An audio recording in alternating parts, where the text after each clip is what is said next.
Hey, what's up? Ben Lewis with 428 Ministries here, and I've been working my way through the New Testament, and I come across things that I like to talk about. So I figured I'd drop them on here and see if maybe somebody's interested in them as well.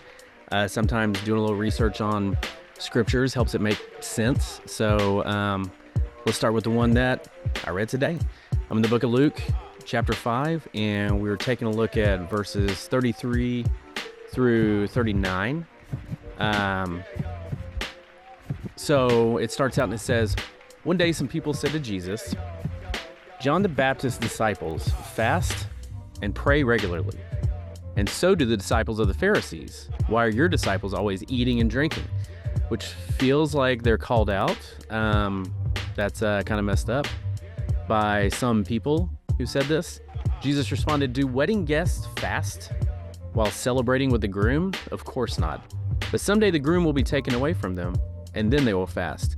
Like Jesus literally said right here, like, the party's here right now, right?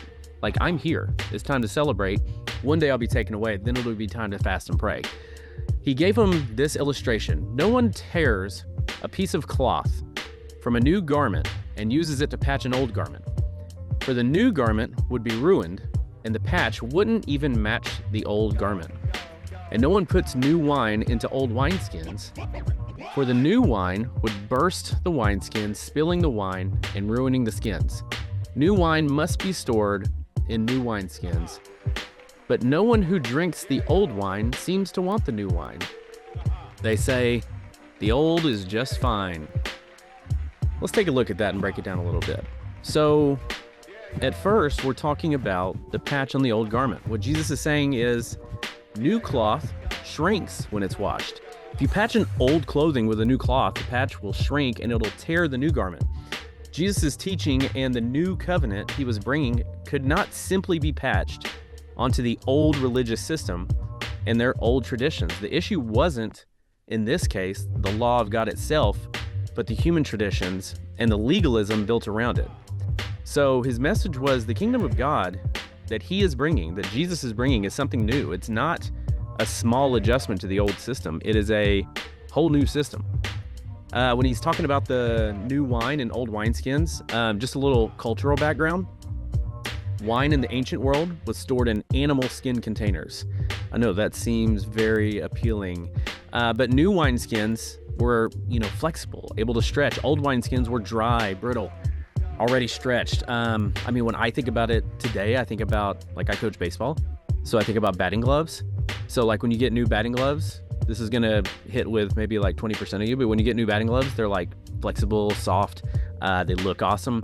And then after you use them a few times, maybe, you sweat in them, play in a rainy game, put them back in your bag, it gets hot, they get crusty, they get brittle. And then you find out the hard way whenever you're up to bat and you swing the bat and your hand rips right through the batting glove. Same deal, right? If you put new wine into old wineskins, the wine's going to ferment, the wineskins are going to burst, the wine's lost, the skin's ruined. So Jesus' message of grace, transformation, and the kingdom of God could not be contained within just the old structures of the old religion. It required new hearts and new ways of thinking. And finally, old wine preference. This is one, people deal with all the time. It says, just to repeat, and no one after drinking old wine wants the new, for they say the old is better. This verse is often overlooked, but I think it's really insightful.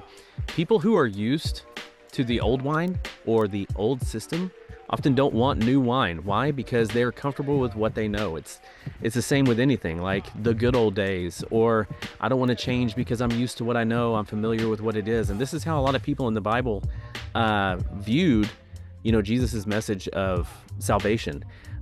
Jesus is describing why many religious leaders rejected him. They preferred their traditions.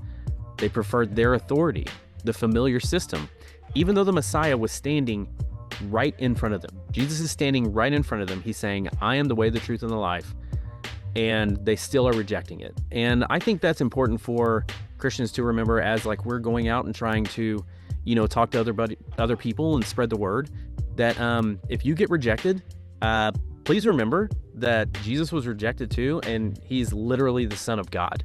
Okay, he's God on earth. So if he's going to get rejected, you're going to get rejected. Just all you can do is keep loving people, keep planting that seed, and keep spreading the word. All right, guys, have a good day.